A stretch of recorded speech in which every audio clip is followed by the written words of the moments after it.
आपने कल्पना करी थी कि 10 साल का बच्चा भी कैदी हो सकता? आपने कल्पना करी थी कि 80 साल की बुजुर्ग महिला वो भी कैदी हो सकती है?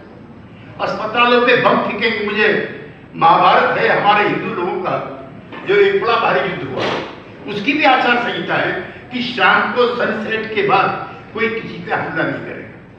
यहाँ फिलिस्तीन के खिलाफ जितने भी हमले हैं रात को हो रहे हैं।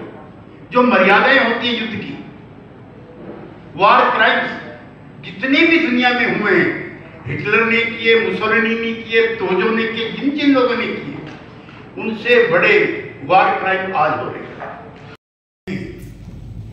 250-300 परिवार कुल थे उन इलाकों में, बाकी 8.5-9 लाख के करीब आबादी फिलिस्तीनियों की थी।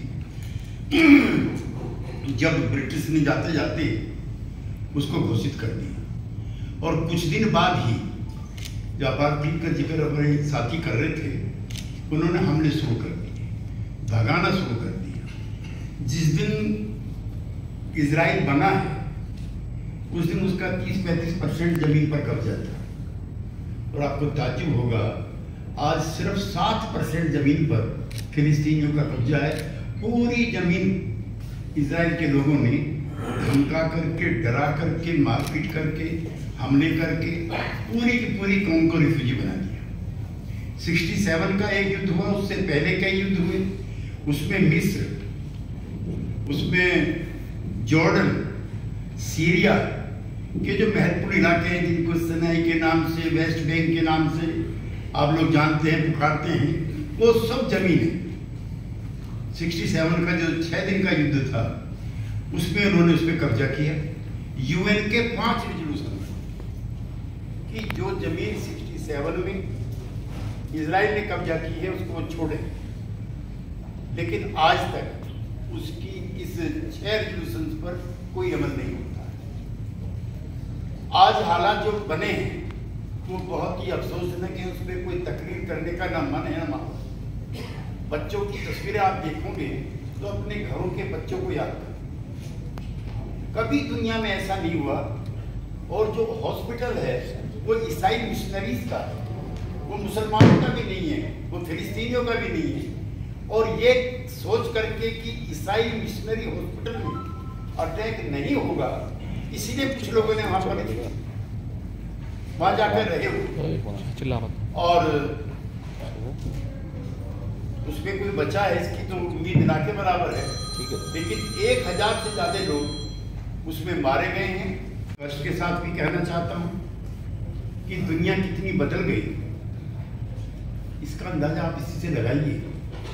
मैं 1978 में यासर अराफात से मिला था। क्यूबा में फिदेल कास्ट्रो साहब ने एक कॉन्फ्रेंस बुलाई थी, जिस समय यासर अराफात साहब तकरीर देने के लिए खड़े हुए थे। वहां पर उनका खैर मकदम फिदेल कास्ट्रो से भी ज्यादा हुआ था, जो वहां के राष्ट्रपति एक दौर को था। जब वो यहाँ पर आए थे, वीपी सिंह जी प्रधानमंत्री थे, तो मैंने कुछ सांसदों की चाय रखी थी। 45 इन्विटेशन मैंने भेजे थे और 120 MP उस इन्विटेशन में बगैर बुलाए भी शामिल हुए। हिंदुस्तान का फिलिस्तीनियों का कैसा रिश्ता रहा, एक और मैं चीज आपके सामने कहना चाहता हूँ कि जब चंद्रशेखर जी प्रधानमंत्री बन जाते हैं तो यासर अराफात साहब एक चिट्ठी लिखते हैं चंद्रशेखर कि राजीव गांधी जी की जान को खतरा।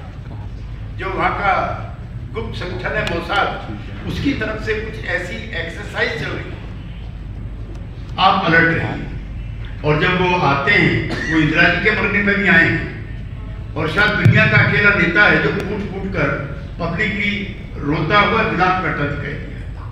राजीव गांधी की हत्या के बाद भी यासर अराफात आता और अपनी उस चिट्ठी का भी जिक्र करते हैं जिसका मैंने भी आपसे जिक्र किया। तो ये कोई 2 दिन के या ऐसे रिश्ते नहीं थे। मुझको जो वहाँ पे एम्बेसडर रहे हैं ईरान में, इराक में, नटवर सिंह जी, उन्होंने बताया कि जब कभी यासर अराफात या उनके साथी ऐसा महसूस करते थे कि कुछ खतरा है उनकी जान को, तो उनकी सबसे पसंदीदा और सबसे सुरक्षित जगह इंडियन एम्बेसी हुआ करती। कि रात को इंडियन एम्बेसी में चले जाओ, कम से कम यहाँ पे उनकी जान को कोई खतरा नहीं होता। ऐसे हमारे रिश्ते उनके साथ थे। लेकिन कोई भी हुकूमत वहाँ बनती है, आपको ताज्जुब होगा कि बाइडेन के और बेंजामिन के रिश्ते बहुत खराब, जो वहाँ पे पिछले जो जुडिशल रिफॉर्म चल रहे थे, बेंजामिन पर इतने भ्रष्टाचार के आरोप हैं कि उसको कभी भी उम्र कैद की सजा हो सकती है, इसलिए पूरी जुडिशरी उसने बदल दी। और बाइडेन ने इस बात को लेकर के उसका विरोध भी किया, दोनों की बोलचाल नहीं थी, लेकिन इस जुर्म के खिलाफ, फिलिस्तीनियों के खिलाफ दोनों एक हैं। बड़ा मुल्क होने के नाते उनकी जिम्मेदारी थी कि बैठा करके बात कराते, युद्ध विराम कराते, कैदियों को भी छुड़वाते, और जो 10,000 के करीब फिलिस्तीनी कैदी हैं, बच्चे हैं, आपने कल्पना करी थी कि 10 साल का बच्चा भी कैदी हो सकता है? आपने कल्पना करी थी कि 80 साल की बुजुर्ग महिला वो भी कैदी हो सकती है?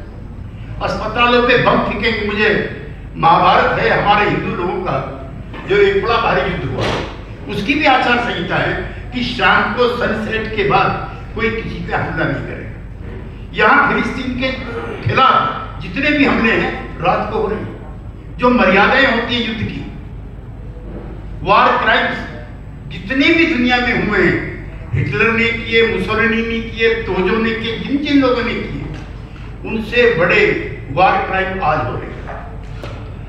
हम और वरदानी सलीम, मुझे तो ये सौभाग्य भी है कि 1 दर्जन बार जो इनकी इंटरनेशनल कॉन्फ्रेंस हुई है, मुझे उसमें भी जाने का मौका मिला है।